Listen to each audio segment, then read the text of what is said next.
مساء الخير يا جماعة، إن شاء الله كلكم تبقوا بخير. أنا رينا سليمان من شركة ييرهوم للخدمات العقارية. احنا النهاردة معانا فيلا نموذج ما أعتقدش إن أنا قدمته قبل كده، والفيلا موجودة في كومباوند ليك فيو.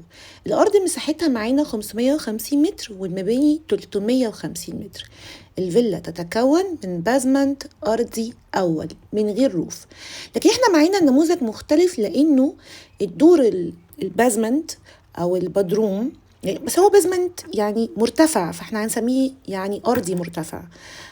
ده منفصل تماما عن الأرضي والأول، وكمان الجاردن يعني نفس مستوى الدور الأرضي. حاجة كويسة جدا.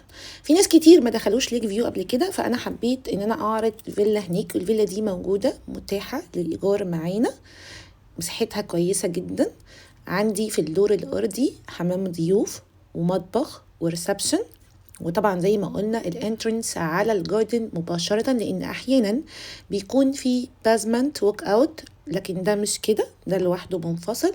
ومعانا كمان اسانسير، ودي حاجة كويسة جدا يعني اللي محتاجه. المطبخ زي ما احنا شايفين في كل الاستخدامات اللي اي عائلة بتحتاجها. الفرش زي ما انتوا شايفين معمول له صيانة دورية.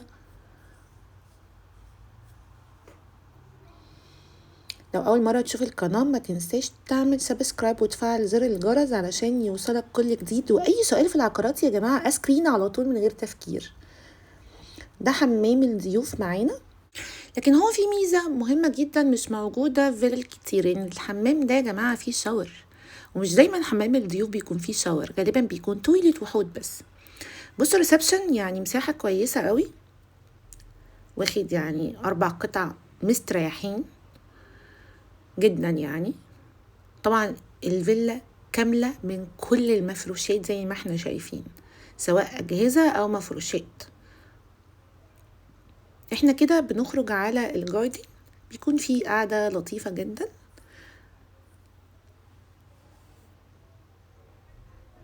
أنا هنا بحاول أفتح بس كان تقيل شوية. بحب أنا بقى البيوت اللي فيها سلك عشان الحشرات والحاجات دي.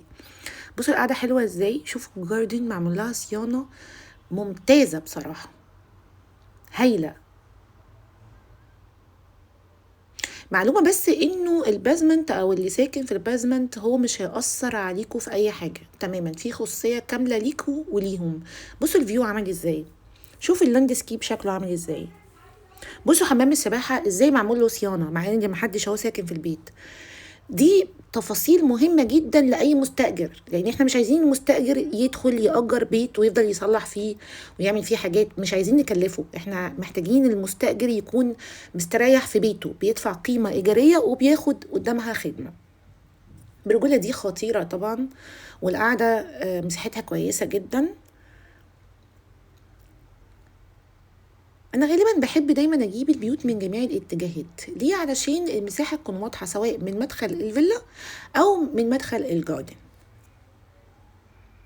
طبعا مش هطلع في الاسانسير يعني، مش محتاجينه قوي الحمد لله، لكن هو موجود عشان لو احنا معانا حد كبير في السن، معانا اطفال. بصوا انا جايبه ارضيات السلم عشان تشوفوا قد ايه البيت يعني الاونر مهتم بيه بشكل مش طبيعي. طبعا اول ما بطلع الليفينج روم معايا موجود. بموت في البيوت اللي فيها شمس، يعني انا بحب جدا كده.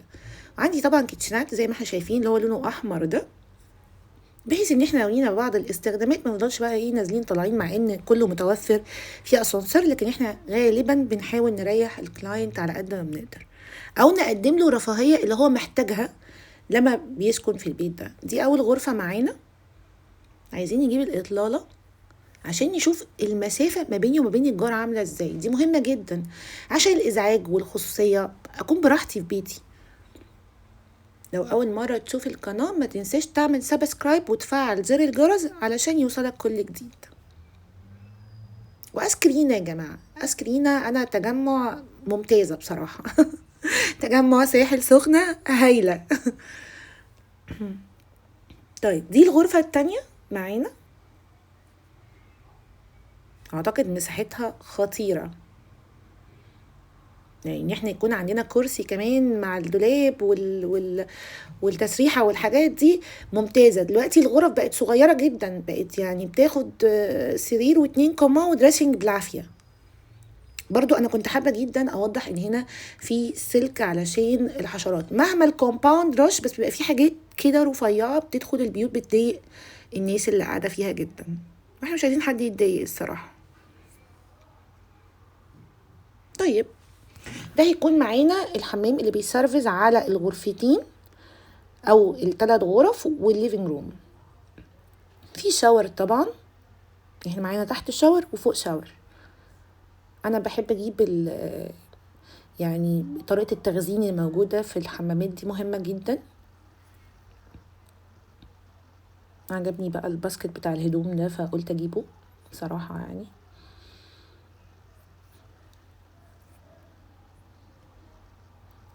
يبقى احنا كده عدينا اول غرفتين، وده الليفينج روم مرة كمان.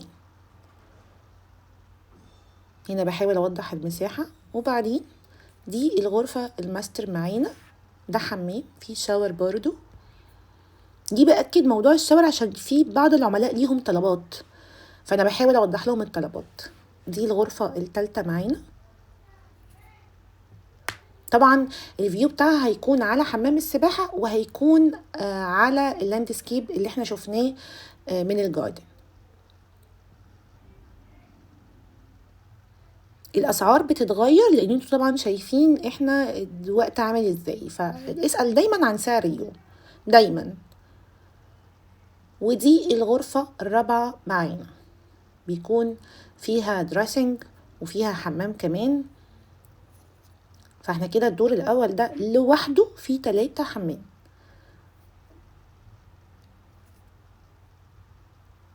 انا بفتح دايما الدواليب علشان انا بحب اشوف هل من جوه الارفف تمام، المواسير اللي جوه اللي بنحط عليها شماعات دي كويسه، يعني عشان لما نيجي نقدم فيلا لمستاجر نكون احنا مطمنين عليه ان احنا فعلا عملنا له خدمه زي ما هو محتاج، عملنا له سيرفيس، كل احتياجاته موجوده في البيت. احنا بنأجر بالدولار مش بالمصري. اقل مده عندنا سنه، واطول مده 3 سنوات.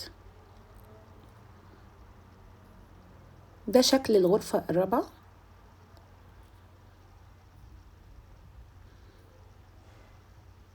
خطيرة. بصوا الفيو، يعني هو لو واقف بس كده في الغرفة يعني شايف الفيو عامل ازاي. انا مبسوطة جدا بالفيلا دي، ودايما بحاول اقدم لكم فيلا او بيوت جديدة، وبحب اعرف المتابعين عندي النماذج شكلها عامل ازاي، يبقوا عارفين الكومباوند ده فيه اكتر من نموذج. ده طب النموذج ده عامل ازاي، شكله عامل ازاي داخليا، فده بيفيد المتابع جدا. لو عجبك الفيديو اعمل لايك. كنت حابة اوريكم برضو شكل الستاير بصراحة.